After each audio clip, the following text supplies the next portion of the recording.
ನಮಸ್ಕಾರ. ಇವತ್ತು ನಾವು ಪುರಿ ಜಗನ್ನಾಥ ದೇವಸ್ಥಾನದ ಬಗ್ಗೆ, ಅದರ ಮೂಲದ ಬಗ್ಗೆ ಸ್ವಲ್ಪ ಆಳವಾಗಿ ನೋಡೋಣ. ಹೌದು, ಅದರಲ್ಲೂ ಒಂದು ನಿರ್ದಿಷ್ಟ ಆಡಿಯೋ ನಿರೂಪಣೆ ಇದೆ. ಅದನ್ನ ಆಧರಿಸಿ ಮಾತಾಡೋಣ ಅಲ್ವಾ? ಕರೆಕ್ಟ್. ಅದರ ಮೂಲ ಕಥೆ, ಅಲ್ಲಿನ ನಂಬಿಕೆಗಳು, ಹೇಗೆ ಆ ದೇವಸ್ಥಾನ ಸ್ಥಾಪನೆ ಆಯಿತು ಅನ್ನೋದನ್ನ ಅರ್ಥ ಮಾಡ್ಕೊಳ್ಳೋಣ. ಇದರ ಆರಂಭವೇ ಒಂಥರ ಇಂಟ್ರೆಸ್ಟಿಂಗ್ ಆಗಿದೆ. ಒಬ್ಬ ರಾಜ, ಮಹತ್ವಾಕಾಂಕ್ಷಿ ರಾಜ. ಹೌದು, ಅವನು ದೇವರಿಗೋಸ್ಕರ ಒಂದು ದೇವಸ್ಥಾನ ಕಟ್ಟಬೇಕು ಅಂತ ಹೊರಡ್ತಾನೆ. ತನ್ನ ಹೆಸರು ಅಜರಾಮರವಾಗಿರಬೇಕು ಅಂತ. ಆದರೆ ಅವನದೇ ಒಂದು ಗುಣ ಅಡ್ಡಿ ಬರುತ್ತೆ. ಹೌದು, ಆ ರಾಜನೇ ಇಂದ್ರದ್ಯುಮ್ನ. ಅವನಿಗೆ ಇತಿಹಾಸದಲ್ಲಿ ನಿಲ್ಲಬೇಕು ಅನ್ನೋ ಆಸೆ ತುಂಬಾ ಇತ್ತು. ಬರೀ ದೇವಸ್ಥಾನ ಕಟ್ಟೋದಲ್ಲ, ಅಲ್ಲ, ಸಾಕ್ಷಾತ್ ದೇವರನ್ನೇ ಅಲ್ಲಿ ಪ್ರತಿಷ್ಠಾಪಿಸಬೇಕು ಅಂತ ಅವನ ಗುರಿ. ಇದು ಆಕ್ಚುಲಿ ಅವನ ರಜೋಗುಣವನ್ನ ತೋರಿಸುತ್ತೆ ಅಂತ ಹೇಳ್ತಾರೆ.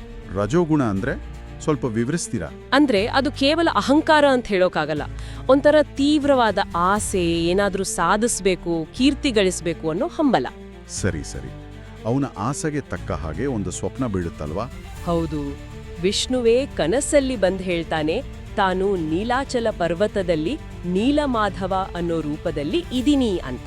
ಕೇವಲ ವಿಗ್ರಹ ಅಲ್ಲ, ಸಾಕ್ಷಾತ್ತಾಗಿ. ಎಕ್ಸಾಕ್ಟ್ಲಿ. ಇದು ರಾಜನಿಗೆ ಸಿಕ್ಕ ದೈವಿಕ ಸೂಚನೆ ಇದ್ದ ಹಾಗೆ. ಆಗ ರಾಜ ಏನ್ ಮಾಡ್ತಾನೆ?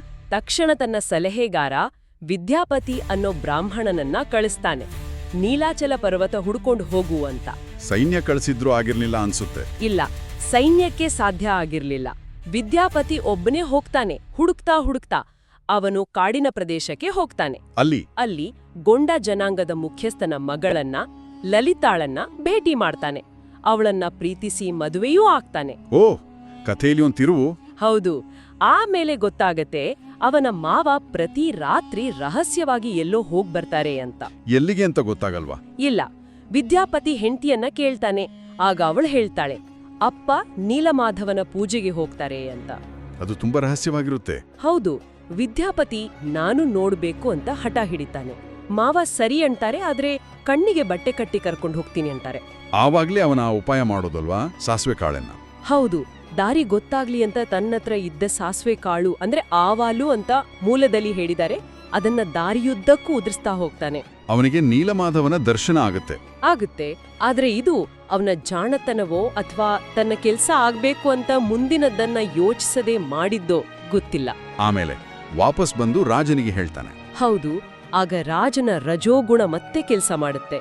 ಓ, ದೇವ್ರು ಸಿಕ್ಕಿದ್ನಾ ಅಂತ ಸೈನ್ಯ ತಗೊಂಡು ಆ ಬುಡಕಟ್ಟು ಜನಾಂಗದ ಮೇಲೆ ಅಟ್ಯಾಕ್ ಮಾಡಕ್ ಹೋಗ್ತಾನೆ. ಅಯ್ಯೋ, ಆದ್ರೆ ಅಷ್ಟ್ರಲ್ಲಿ ನೀಲಮಾಧವ ಮಾಯ ಆಗ್ತಾನೆ, ಕಾಣಿಸೋದೇ ಇಲ್ಲ.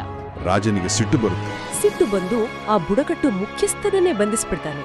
ಅಹಂಕಾರದಿಂದ ಮಾಡಿದ್ದು ತಪ್ಪಿದು. ಆಮೇಲೆ ಅವನಿಗೆ ಪಶ್ಚಾತ್ತಾಪ ಆಗುತ್ತೆ. ಹೌದು, ತನ್ನ ತಪ್ಪು ಗೊತ್ತಾಗಿ ಉಪವಾಸ ಶುರು ಮಾಡ್ತಾನೆ. ಆಗ ಮತ್ತೆ ದೇವ್ರು ಕನಸಲ್ಲಿ ಬರ್ತಾನೆ. ಈ ಸರಿ ಏನು ಹೇಳ್ತಾನೆ?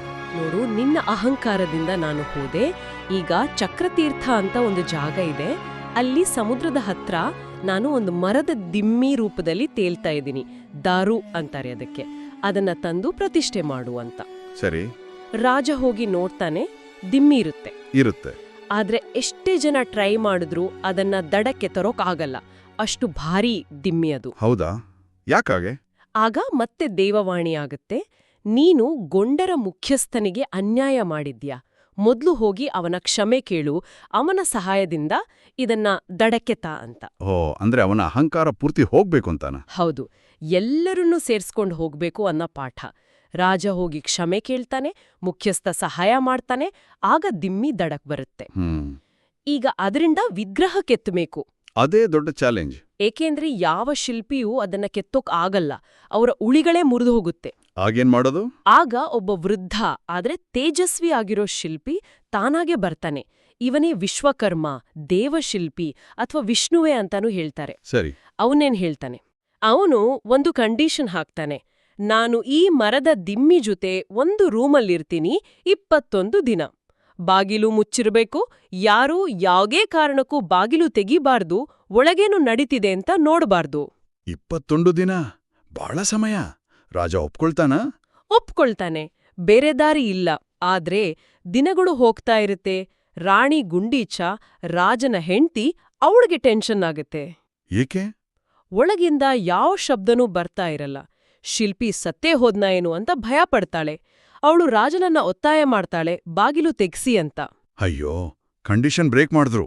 ಹೌದು, ರಾಜ ಅವಧಿ ಮುಗಿಯೋ ಮೊದಲೇ ಬಾಗಿಲು ತೆಗಿಸ್ತಾನೆ. ಒಳಗೇನಿತ್ತು? ಶಿಲ್ಪಿ ಇರಲ್ಲ, ಅವನು ಮಾಯ ಆಗಿರ್ತಾನೆ.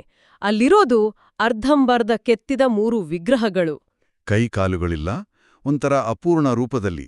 ಜಗನ್ನಾಥ, ಬಲಭದ್ರ, ಸುಭದ್ರ. ಅದೇ 3 ವಿಗ್ರಹಗಳು. ರಾಜನಿಗೆ ಏನ್ ಮಾಡೋದು ಅಂತಾನೆ ಗೊತ್ತಾಗಲ್ಲ. ಅಪೂರ್ಣ ವಿಗ್ರಹಗಳನ್ನ ಹೇಗೆ ಪ್ರತಿಷ್ಠೆ ಮಾಡೋದು? ಅದೇ ಪ್ರಶ್ನೆ.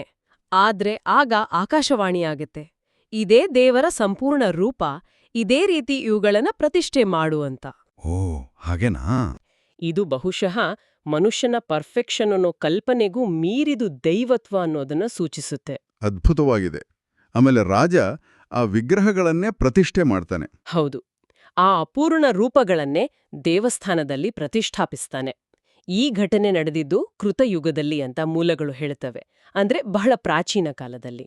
ಹಾಗಾಗಿ ಇದು ರಾಜನ ಅಹಂಕಾರದಿಂದ ಶುರುವಾಗಿ ದೈವೀಕ ಮಾರ್ಗದರ್ಶನ, ತಪ್ಪುಗಳ ಅರಿವು, ಕ್ಷಮೆ, ಕೊನೆಗೆ ಅಪೂರ್ಣತೆಯ ಸ್ವೀಕಾರದೊಂದಿಗೆ ಮುಗಿಯುವ ಕಥೆ.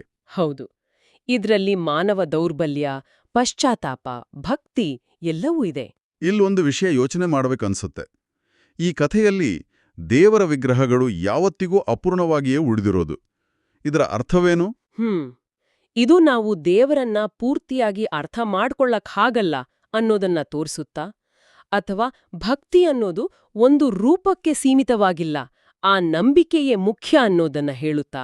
ಬಹುಶಃ ಅದರಲ್ಲೇ ಒಂದು ದೊಡ್ಡ ತತ್ವ ಅಡಗಿದೆಯೋ ಏನೋ, ಯೋಚಿಸಬೇಕಾದ ವಿಷಯ.